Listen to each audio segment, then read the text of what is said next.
Facebook tudo certo também. Facebook tudo certo também? Uhum. Tá. Deixa eu Só aqui organizando, deu uma travada aqui. Uhum. Vou botar ele de novo. Certo. Vamos lá. Opa. Aqui botando. Aí no Instagram já está ao vivo, né? Já estamos ao vivo no Instagram. Estamos ao vivo no Insta e ao vivo aqui já colocando também, Aí, mas já está ao vivo também no Face. vamos só ajustar a referência, vamos ver.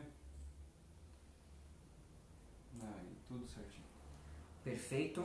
Já falando então do transtorno de déficit de atenção e hiperatividade. Já algumas pessoas já entrando aqui, visualizando. O tema de hoje é um tema muito importante, tema de extrema relevância. Lani, boa noite. Lani Souza já entrando aqui também. Um tema de extrema relevância, Lani, e todos que já estão começando a entrar, nos acompanhar. Esse assunto, que é o transtorno de déficit de atenção e hiperatividade. Ao longo dos anos, nós utilizávamos algumas nomenclaturas, que é um distúrbio do controle regulatório, disfunção executiva, disfunção cerebral mínima, hiperatividade, déficit de atenção, e hoje a gente chama isso como TDAH, né, que é o transtorno de déficit de atenção e hiperatividade. Então, antigamente, como não se sabia, eram pessoas que não tinham crianças, né, e às vezes até adolescentes que não tinham quadros clínicos muito bem definidos. Eles tinham os sintomas dessa patologia que a gente já vai comentar agora. Utilizava-se outros nomes, outras nomenclaturas para se definir crianças e adolescentes que tinham essas disfunções que o transtorno de déficit de atenção e hiperatividade apresenta. Então, o que seria esse transtorno de déficit de atenção e hiperatividade? Ele, na verdade, é um distúrbio neurobiológico. Se você for ler a respeito, fala muito desse termo, neurobiológico, de forte influência genética.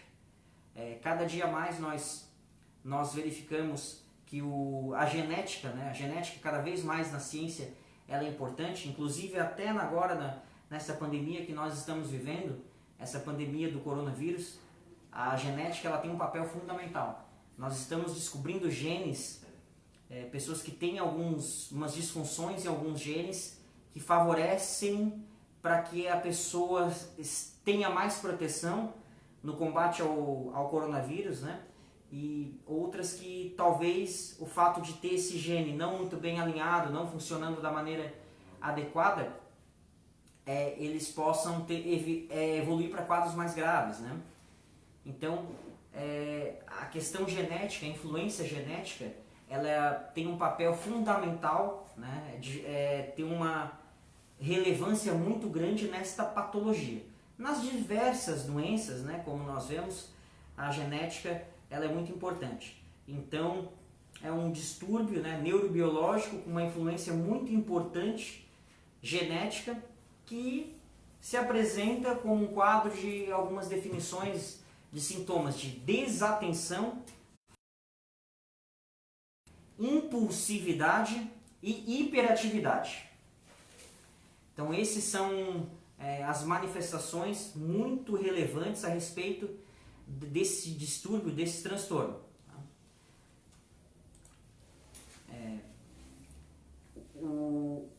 Qual é o grande problema disso? Uma criança com déficit de atenção e hiperatividade, essa doença, ela evolui, ela danifica os órgãos? Não. Mas ela é uma patologia, ela é um distúrbio que acaba, muitas vezes, causando um grande prejuízo. Um prejuízo no relacionamento, um prejuízo no aprendizado, um prejuízo na questão também das execuções de tarefas no trabalho. Então, são crianças que tendem muito mais a não serem compreendidas em virtude desse transtorno. São crianças que têm muita dificuldade na escola, muita dificuldade em relacionamento, muitas vezes são crianças impulsivas, que acabam muitas vezes empurrando outros coleguinhas, que acabam muitas vezes jogando pedra nos colegas, que acabam, enfim, machucando, né? em virtude desse distúrbio. São impulsivas, não são, quando crianças não são tratadas, né? Ou até muitas vezes crianças que têm esse transtorno, crianças, adolescentes que têm esse transtorno, mas que, inclusive com a medicação, muitas vezes é difícil de manejar. Tá? Então, é um transtorno de déficit de atenção e hiperatividade, é um transtorno que causa um grande prejuízo, principalmente na relação com os colegas, com os pais, com os irmãos. Também, inclusive, é muito comum nós vemos crianças que têm o distúrbio, né, de déficit de atenção e hiperatividade. Os animais de estimação, quando é um animal dócil, ele inclusive tem medo dessas crianças, em virtude dessas crianças serem, muitas vezes, elas não têm muito discernimento do que é cuidado, do que é carinho. Às vezes elas empurram, maltratam os bichos, em virtude desses sintomas, né, que elas apresentam. É claro que eu já estou falando de alguns sintomas que são mais da hiperatividade, da impulsividade. Nós temos crianças que apresentam mais o sintoma da atenção, do déficit de atenção. Então é por isso que esse distúrbio ele é muito importante, porque ele causa um grande impacto na dinâmica familiar e um grande impacto no crescimento e desenvolvimento da criança. Praticamente, algumas literaturas trazem que é mais comum em meninos, mas tem se equilibrado, diferente do autismo, né? O autismo é 4, 5 para 1. A cada uma mulher tem 4 ou 5, cada uma menina, né? 4 ou 5 crianças do sexo masculino autistas. Então é muito mais prevalente no sexo masculino, por exemplo, o autismo. E a gente tem visto mais diagnóstico aqui no meu dia a dia, mais nos meninos, mas a literatura traz como também já é muito equilibrado. É tão comum nos meninos e nas meninas também, certo? Aqui já cumprimentar as pessoas que estão interagindo, a Lani, né? A Doris Teixeira dando boa noite, o Nicolas Fausto, a Nilda, o Juninho, a Cris dando boa noite Cris. Tá? Pode provocar um bullying também, doutor? Sim, Cris, de fato, são crianças que têm muita dificuldade no aprendizado.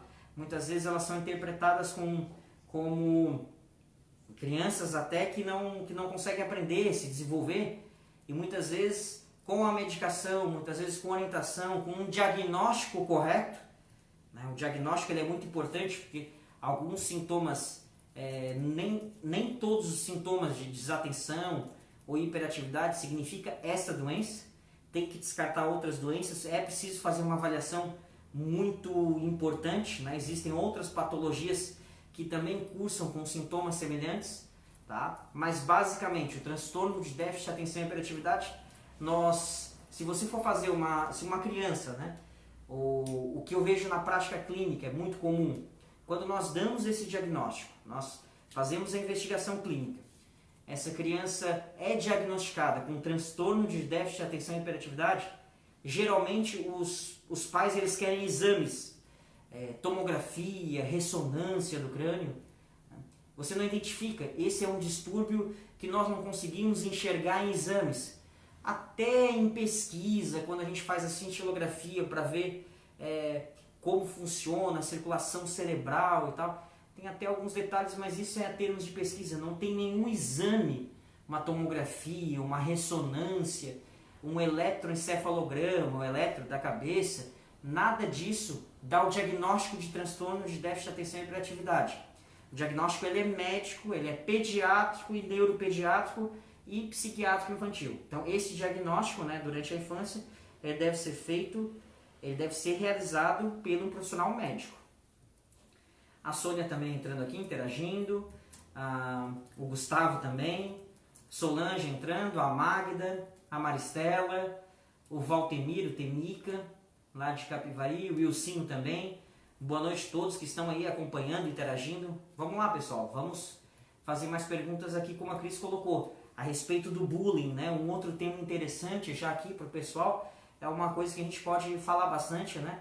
Porque tem muitas crianças que sofrem com isso, e isso prejudica bastante, tanto a parte emocional e também no aprendizado e no convívio social da criança, tá? As crianças assim que elas apresentam sintomas um conjunto, esses sintomas, elas têm mais comprometimento tanto no aprendizado, né, na questão acadêmica. Então são crianças que têm muita dificuldade em se concentrar para a leitura, em fazer determinadas atividades, em concluir essas atividades.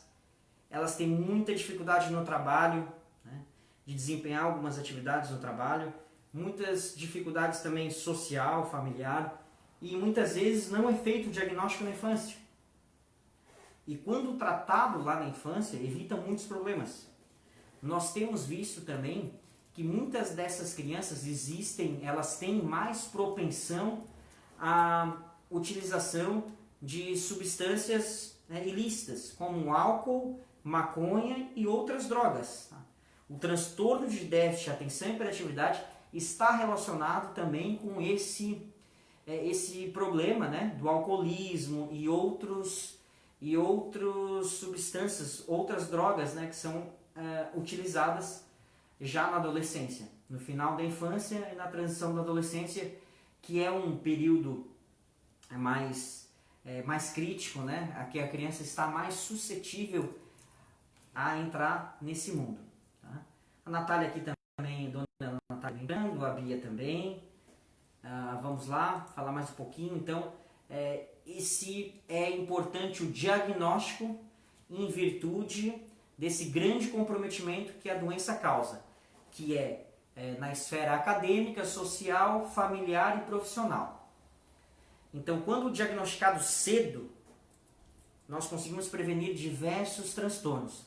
A gente consegue melhorar o desempenho na escola, consegue fazer com que essa criança aprenda mais, evita também muitas vezes o bullying, né? Consegue a questão da questão da socialização melhora muito também no dia a dia em casa, e isso também faz com que uma criança ela tenha mais chances de entrar no mercado de trabalho e até se aperfeiçoar melhor em algumas atividades. Então, o que nós sabemos, né, é que esse distúrbio ele causa um grande impacto na vida do cidadão, né, da criança, tá? O que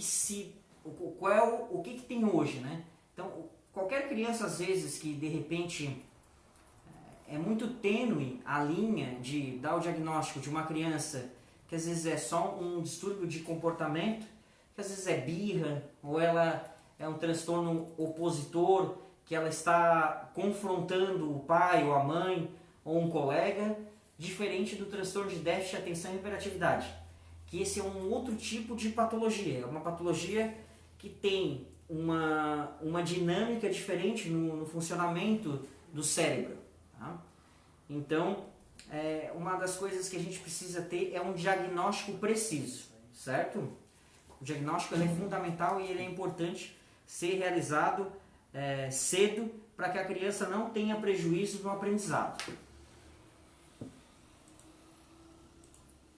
Então nós temos algumas situações que essa doença vem causando, que é um outro problema a respeito da droga, né, da medicação que é utilizada para melhorar principalmente a questão da atenção.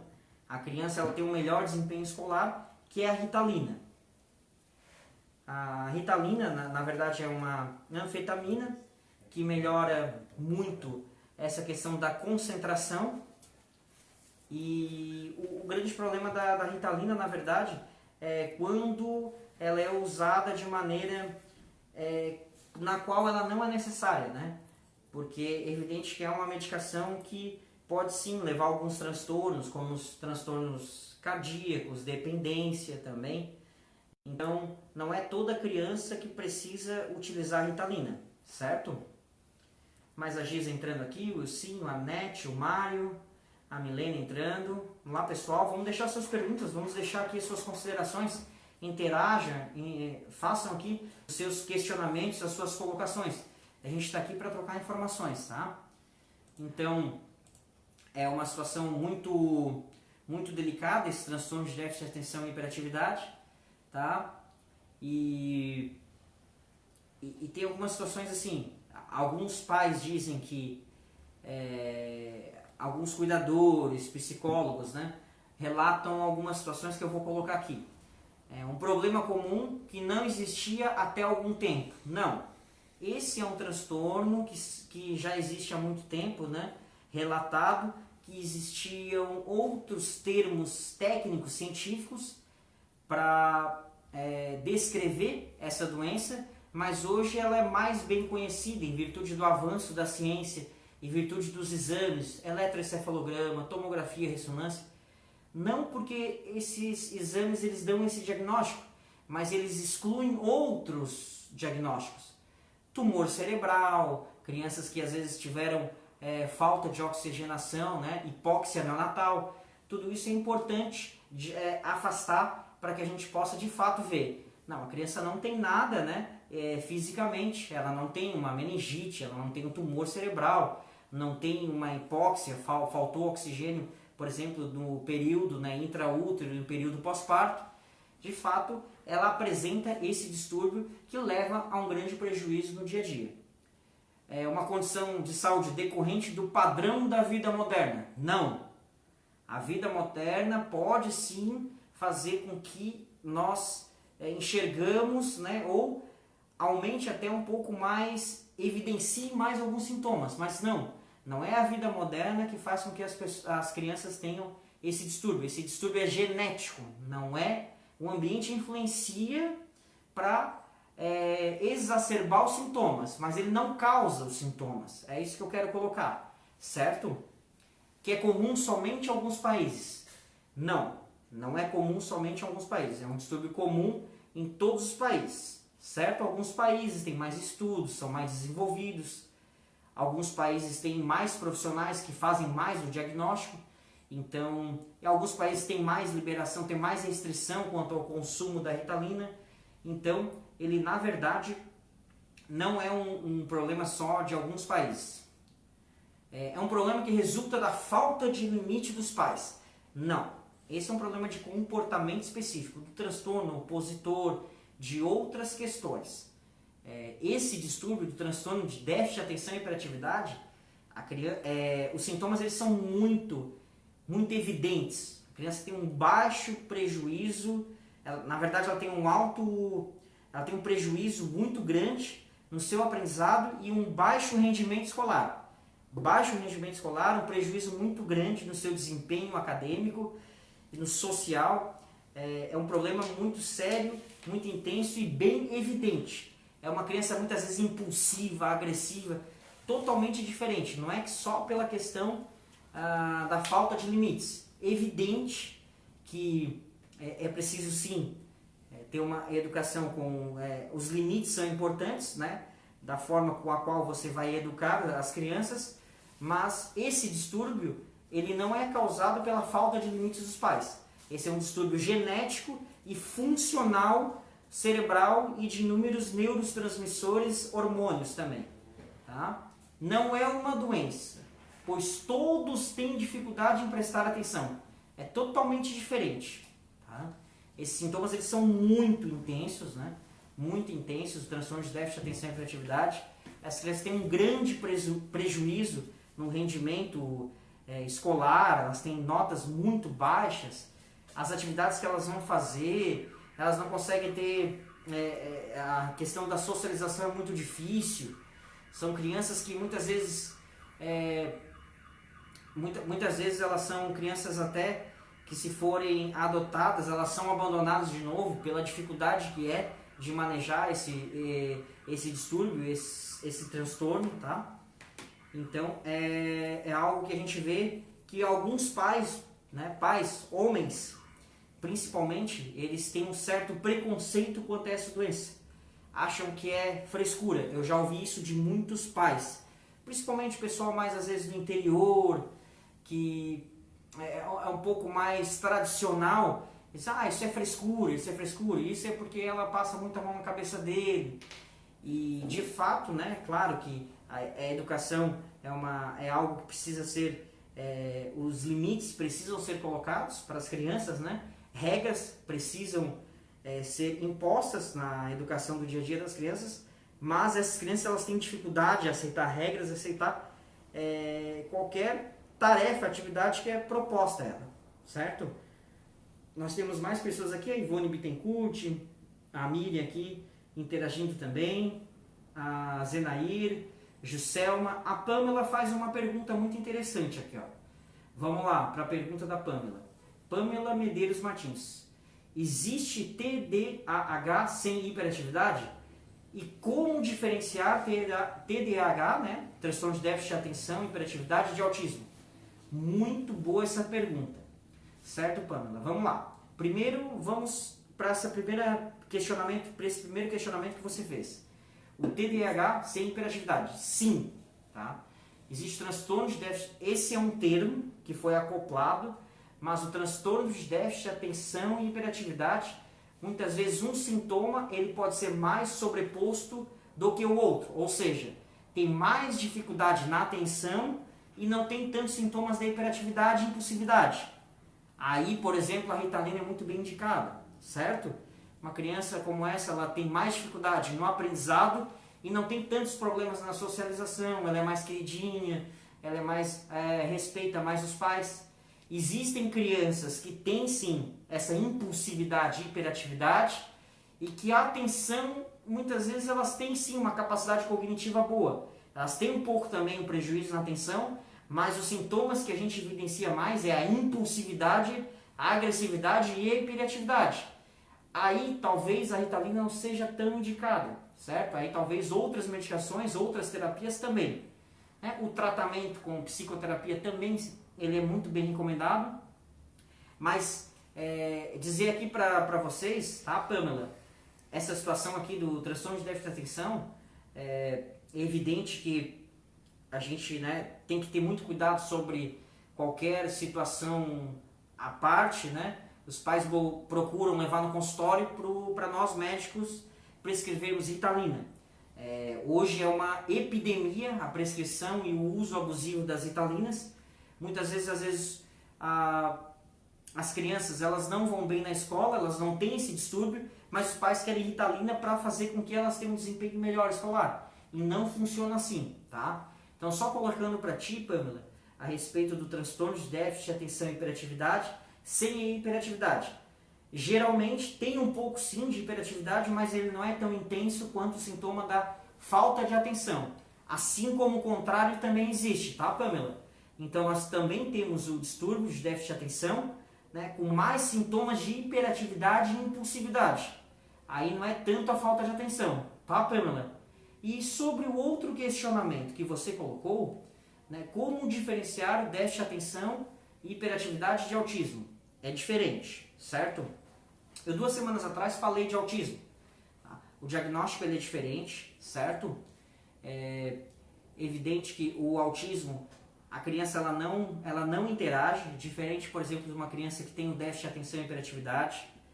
É uma criança que muitas vezes tem um atraso no seu desenvolvimento, tá? Então o diagnóstico ele é diferente. Basicamente é pela falta de interação, pela falta, às vezes até muitas vezes de emoção, e diferente, o comportamento é diferente, o aprendizado é diferente, o desenvolvimento é diferente.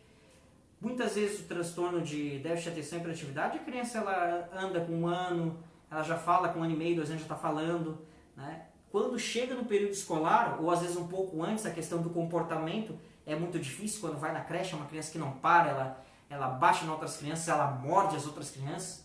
Ela é uma criança, assim, difícil de você lidar com ela, tá? Ou quando chega no período de fazer as atividades, desenhos, da alfabetização, também ela tem grandes dificuldades, tá?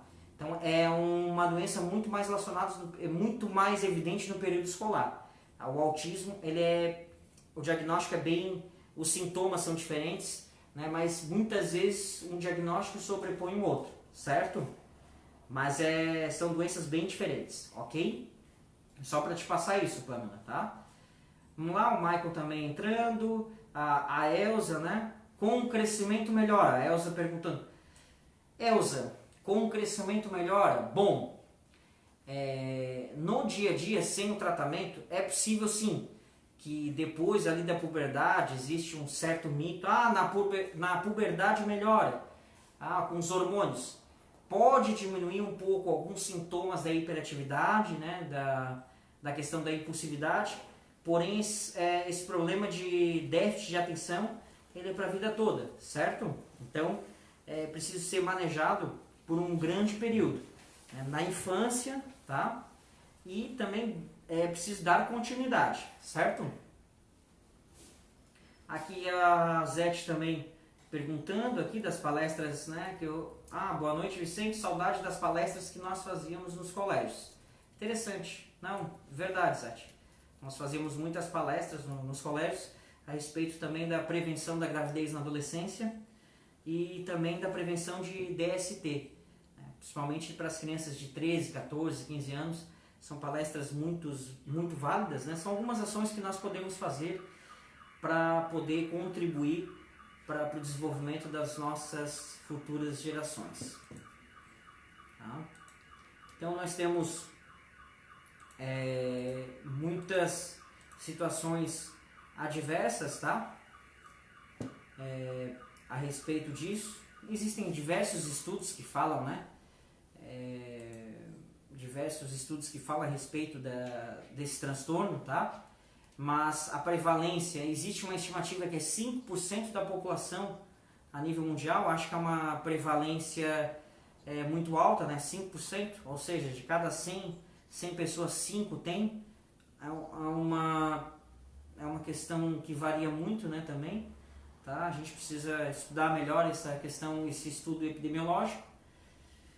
Não há uma variação significativa na distribuição geográfica mundial ou no Brasil, né? Isso varia um pouco só a respeito da metodologia que são implementados esses estudos, tá?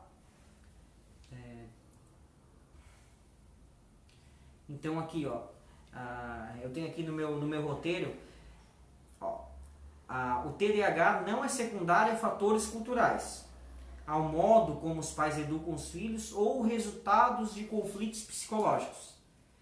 Não, tá? Então essa questão porque é uma criança que intraútero ela sofria já agressão, o pai era alcoólatra e a mãe teve uma gravidez muito difícil. Claro, isso influencia em diversos fatores, mas o transtorno de déficit de atenção e hiperatividade está muito relacionado com a questão genética, tá? O funcionamento cerebral e genético, certo?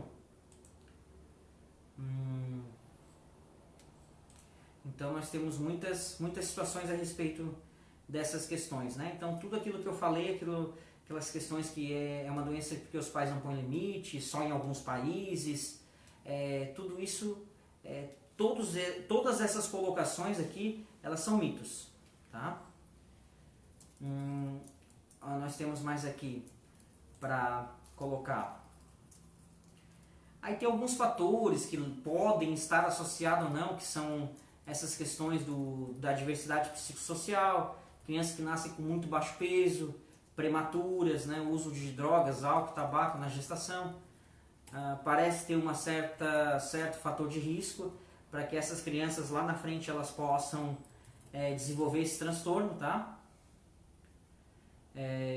Muitas vezes eu tenho até uma figurinha aqui de um professor tentando explicar para o pai e o pai não dando atenção para ele, né? Então só para a gente ver que muitas vezes nós encontramos, tá?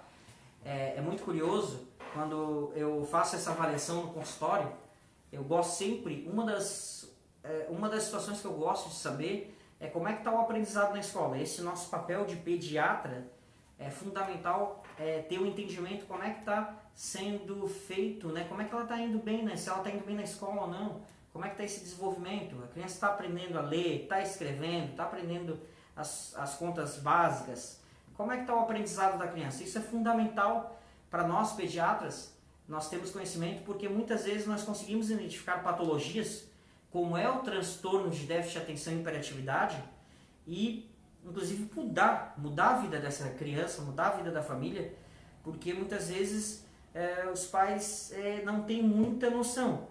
E a gente às vezes identifica também que os pais têm sintomas muito parecidos, né? E às vezes tem um diagnóstico errôneo, ou não tiveram o diagnóstico no período adequado, até porque é uma doença, essa terminologia ela é mais recente, tá? Então nós temos muitas vezes nós verificamos esses detalhes, né, na consulta do dia a dia. Às vezes vai só o pai, vai só a mãe, e é importante em alguns momentos tanto o pai quanto a mãe estar presente na consulta com o pediatra, porque esse momento ele é fundamental para que a gente possa, vocês possam colocar todas as suas essas suas dificuldades que vocês têm com seus filhos, né, em virtude dessa doença ser muito comum e trazer um grande prejuízo.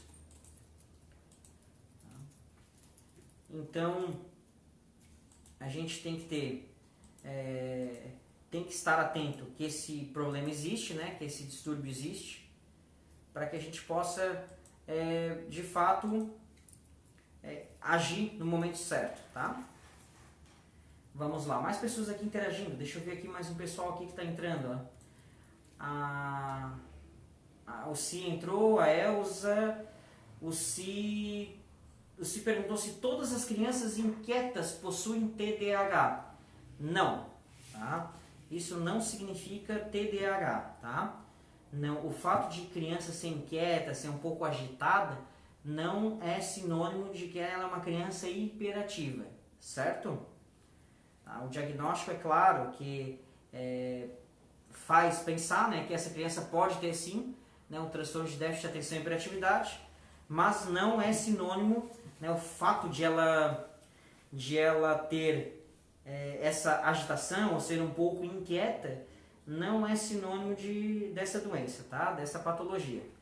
Então, lembrar também que esses sintomas, a desatenção, a impulsividade e a hiperatividade, elas não são exclusivas do transtorno de déficit de atenção e hiperatividade, tá? Então, só para a gente poder colocar isso também, tá? Que essa situação, porque é muito importante para que a gente possa intervir no momento adequado, certo? Então, nós temos alguns diagnósticos diferentes, tá? Como a própria, deixa eu ver aqui, a nossa colega que perguntou aqui, ela perguntou, a própria Pamela perguntou, né, a respeito da transtorno de déficit de atenção e hiperatividade, certo? Então vamos lá, a Pamela perguntou, né, como diferenciar do autismo. Então, já corroborando aqui com a fala da Pamela, tá? Eu quero dizer aqui que também um dos diagnósticos diferenciais dessa doença é o autismo, né? O atraso mental, né, o retardo mental, ele também é um diagnóstico diferencial. Muitas crianças têm déficit de atenção, têm essa dificuldade, mas na verdade elas têm um atraso mental. É diferente do transtorno de déficit de atenção e hiperatividade, certo? Algumas outras doenças crônicas, né, neurobiológicas, tá? E então é um diagnóstico que precisa ser bem realizado, até porque existem doenças que existem sintomas que são muito semelhantes, como a Pamela colocou, o transtorno de déficit de atenção e hiperatividade com o transtorno do espectro autista, certo? As crianças prematuras têm mais riscos de adquirirem o TDAH? Então, o Claudinei fez uma pergunta aqui muito interessante, tá? Prematuridade, baixo peso ao nascer, uso de drogas, substâncias ilícitas, parece, né, estar relacionado com esse comportamento, né, de utilizar essas drogas durante a gravidez. E também a prematuridade, o baixo peso ao nascer, parece ser fator de risco para que essa criança desenvolva, né, o transtorno de déficit de atenção e hiperatividade. Certo? O Beto aqui também está interagindo conosco.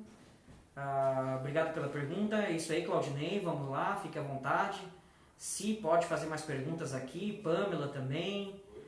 A Zete também aqui. Claudinei, vamos lá, tá? Então, existem outras doenças, né, como o próprio transtorno do espectro autista, que são diagnósticos diferentes. Outras questões que é o retardo mental, né? Outras patologias como uma criança que sofreu uma hipóxia neonatal, de fato ela pode ter uma disfunção em virtude, né, da falta de oxigenação e ter um prejuízo, um dano cerebral. Outros transtornos de aprendizagem específico, né, como a dislexia. Também temos os TOCs, né, os transtornos compulsivos, obsessivos, o transtorno do humor bipolar, né? É evidente que já é um pouco, é mais difícil isso nessa fase da infância, tá? Mas é importante também. A esquizofrenia na infância é muito rara, tá? Na adolescência já pode começar a aparecer, embora seja uma doença basicamente de adulto jovem, mas na infância é muito difícil, a gente vê esquizofrenia, tá? E o transtorno de ansiedade. O transtorno de ansiedade é muito comum na infância. Mais pessoas participando, a Márcia participando, a Maria Nunes participando, o Wilson participando também. É isso aí, obrigado pessoal, vamos lá. Deixe seus comentários aqui, participem, interajam conosco, tá? Você acredita então que o TDAH pode prejudicar a vida de uma pessoa? O que vocês acham, pessoal? Vamos lá. Uma das coisas que a gente tem dificuldade no dia a dia é a respeito do diagnóstico. Muitas vezes o diagnóstico ele é clínico, mas muitas situações, quando nós conversamos com os pais, há uma certa expectativa de ver um exame de imagem ou um exame laboratorial que mostre o exame, está mostrando aqui no exame que seu filho tem isso. Então, o diagnóstico ele é feito através da nossa coleta de informações e das informações que nós temos e através do nosso preenchimento desses critérios para que a gente faça esse diagnóstico de transtorno de déficit de atenção e hiperatividade. Então, exames como eletroencefalograma, exames como tomografia, esses exames eles não são necessários para dar o diagnóstico de transtorno de déficit de atenção e hiperatividade. Mas, é claro que em algumas situações, se nós acharmos, né, que a criança tem um perímetro craniano muito, muito grande, ela tem muita dor de cabeça, tem vômitos, aí sim, é claro que nós não vamos dar esse diagnóstico, nós vamos investigar outras doenças. É uma criança que examinando, ela tem um atraso no desenvolvimento físico, um atraso no desenvolvimento ponderoestatural, que nós chamamos, ela tem um baixo peso, ela tem a estatura baixa, tem alguma dismorfia facial, alguma alteração, algum dismorfismo que possa nos sugerir uma doença genética, né, alguma outra doença que nós precisamos fazer uma investigação genética.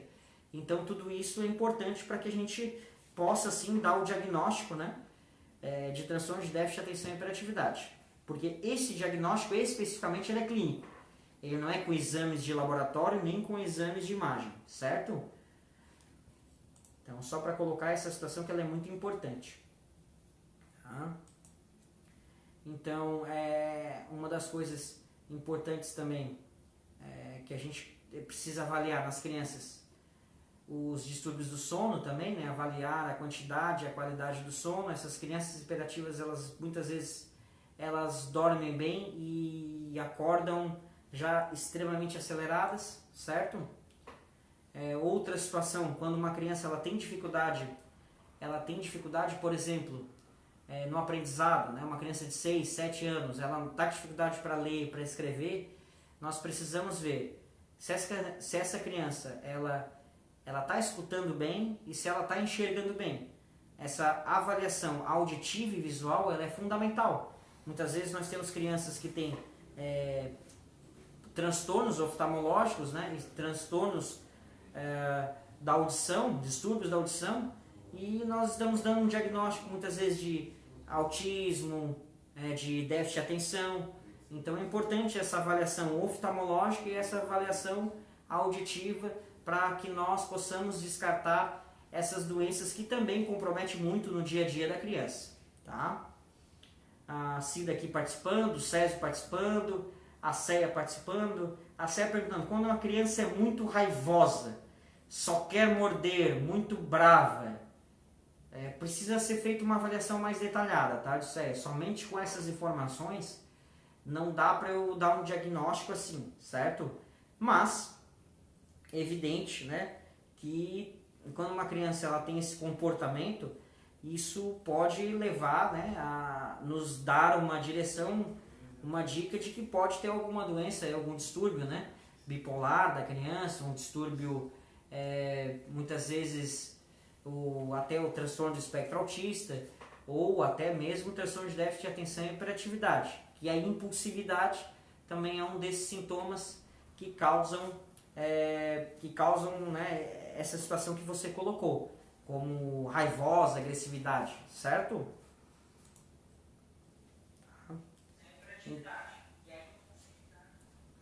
Então é importante para que a gente possa, de fato, né, ter esse diagnóstico com precisão, certo? Então, na verdade, nós caracterizamos muitas vezes quando nós botamos o código da doença como F90, certo? Que esse é o Código Internacional das Doenças. Ele está lá no F, é um transtorno hipercinético, que é um transtorno, é um distúrbio da atividade, da atenção, tá? O TDAH, certo? Então vamos lá. O Claudinei fez uma pergunta aqui, ó. Meu bebê ficou 2 meses e meio na UTI NEO, por conta da prematuridade extrema e baixo peso. Futuramente ele corre risco de ter TDAH? Tem algum exame que possa ser feito para saber se pode prevenir ou não? Então vamos lá, Claudinei. O Claudinei faz uma colocação muito bem aqui. Então vamos lá. Primeira situação. É um bebê que ficou 2 meses e meio na UTI NEO por conta da prematuridade e do baixo peso. Certo? Eu não sei quantas semanas foi, quais foram as condições, e enfim, tá? Mas de qualquer maneira ficou na UTI NEO, teve alta, está sendo acompanhado. Este acompanhamento ele deve ser feito pelo pediatra, em virtude da prematuridade. É importante nós verificarmos, né? Fazer estimulação precoce, porque muitas vezes essas crianças elas têm um atraso do desenvolvimento, tá? Um desenvolvimento neuropsicomotor, então a estimulação precoce ela é importante. A avaliação auditiva, né? O exame, o BERA, que é um exame, um outro tipo de avaliação auditiva também é importante. Refazer o teste do pezinho, tá? Então diversas situações diferenciadas, tá? Em virtude da prematuridade devem ser abordadas, tá? na tua criança, certo? 26 semanas e 500 gramas. Então, a primeira situação é de fato 500 gramas nascer, né? E continuar vivo, sair com vida. 2 meses e meio na UTI NEO, sair com vida, poxa, que bom. Trabalho muito bem feito da UTI NEO. Não sei se foi em Tubarão, Claudinei. Né? Aqui é uma UTI NEO que cuida com muito primor, muito carinho. Né? Dificilmente a gente tem perdas aqui, certo? É uma UTI muito boa, muito bem servida.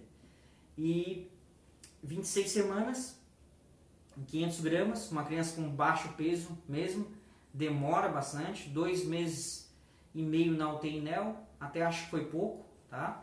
Geralmente essas crianças com 26 semanas, 500 gramas, elas tendem a ficar praticamente uns 3 meses, né, de UTI NEO, até também ir para o berçário, até ter o acompanhamento, né, iniciar a amamentação.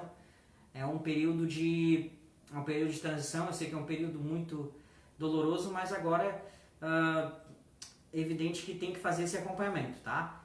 Não é especificamente o risco maior, não é de TDAH, tá? O risco maior é de com retinopatia da prematuridade, tá? Perda auditiva, distúrbio ósseo, certo? E alguma encefalopatia hipóxico isquêmica, certo? O Claudinei está dizendo que sim, o trabalho foi em Tubarão, que o trabalho foi maravilhoso e abençoado. Que bom! É bom ter esse feedback, Claudinei, eu fico muito feliz. Os colegas que trabalham ali no Hospital Conceição são muito bons. Eu fico muito feliz, né? Um bebê de 26 semanas, 500 gramas. A medicina ela avançou muito Isso 20, 30 anos atrás não era possível, né?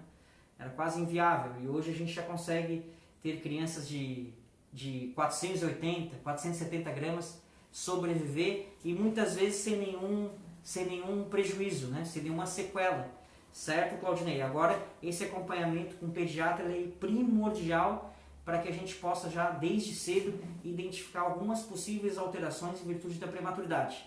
Mas os riscos maiores da prematuridade não é especificamente o TDAH, tá? São outros riscos que eu te falei que é a retinopatia da prematuridade, né, o atraso no desenvolvimento neuropsicomotor, encefalopatia hipoxquêmica, os distúrbios ósseos, tá? São questões que vão sendo abordadas, você deve estar acompanhando com o pediatra e com certeza ele está abordando e abordando muito bem essas situações, certo, Claudinei? A Cida pergunta se quem tem déficit de atenção e hiperatividade tem cura. Tem tratamento, não tem cura. Existem períodos que oscilam, mas tem tratamento sim.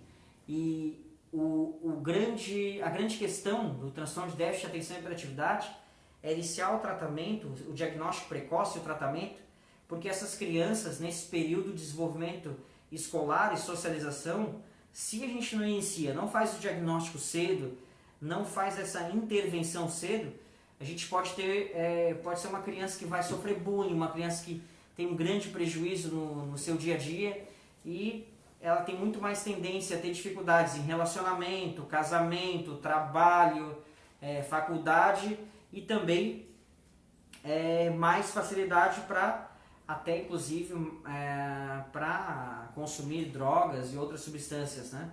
Certo? Então vamos lá, mais pessoas aqui interagindo. Obrigado, Claudinei, pela colocação, por expor a sua situação, tá? Aqui fico muito feliz por isso, certo? Então vamos lá. A grande questão é a questão do tratamento, né? Que eu vou falar um pouco, certo? O tratamento inclui reconhecer primeiro o diagnóstico, né? Eu acho que o diagnóstico é muito importante ser realizado. Esse diagnóstico dessa doença, né, do transtorno de déficit de atenção e hiperatividade, é importante ser realizado cedo, precocemente, certo? Existe sim tratamento, existem tratamentos. O tratamento basicamente pode ser feito também com a psicoterapia e também pode ser feito com medicamentos. Essa doença especificamente, ela é fundamental que sejam utilizadas medicações. No caso, se a criança ela tem muita falta de atenção, né? A Ritalina é uma boa opção, existem diversos tipos de Ritalina. Outras medicações também podem ser utilizadas, como antidepressivos, ansiolíticos, principalmente para controlar os sintomas de impulsividade, agressividade e hiperatividade, certo? Então, é uma doença que causa um grande prejuízo no desenvolvimento da criança, no aprendizado, também na questão do relacionamento social, na questão futuramente do trabalho, para a faculdade, enfim, interfere na vida inteira dela, tá? E o diagnóstico precoce e o tratamento precoce, ele propicia uma melhor qualidade de vida e melhor desenvolvimento dessa criança. Então, por isso eu fiz questão de abordar esse tema, né?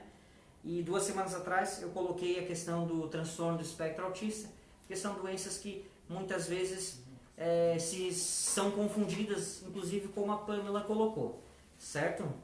Eu quero aqui também agradecer todos que estão interagindo conosco, todo mundo, uma grande quantidade de pessoas aqui visualizando, interagindo, deixando perguntas, muito bacana. Esse tema é muito importante, é um tema que deve ser abordado por psicólogos, por pais, professores.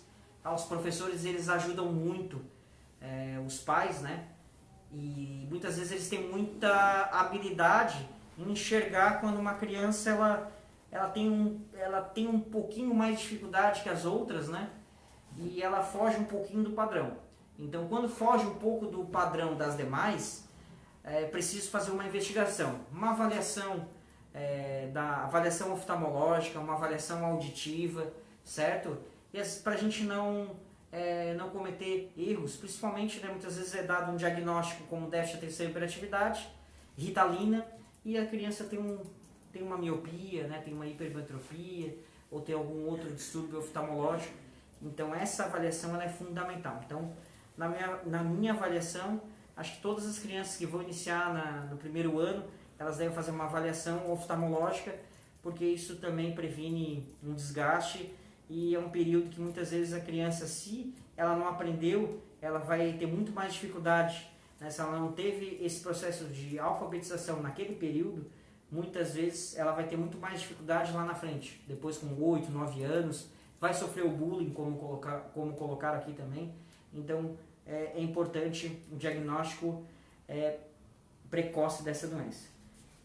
Mas o Maicon aqui colocou, quem tem déficit de atenção dá muita diferença no aprendizado da criança? Sim, dá muita diferença, tá? Quem tem um déficit de atenção e hiperatividade, sim. Tá? São crianças muitas vezes que elas estão muito abaixo. Não são crianças que estão na média, certo? Não é uma criança que tira 7 e o pai acha que tem dificuldade de 7, 7,5 e quer dar Ritalina para ela poder tirar 9. Não é isso, certo? Tá? O que tem se visto muitas vezes é isso. É uma criança que tem falta de atenção, ela tem notas baixas, ela tem dificuldade mesmo.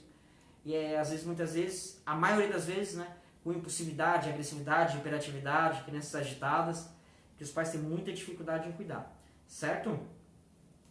Então, eu quero deixar aqui o meu agradecimento a todos que acompanharam essa live, todos que interagiram, deixaram suas colocações, fizeram seus questionamentos. Agradeço a todos pela participação e já quero então dar uma boa noite para todos. Um abraço.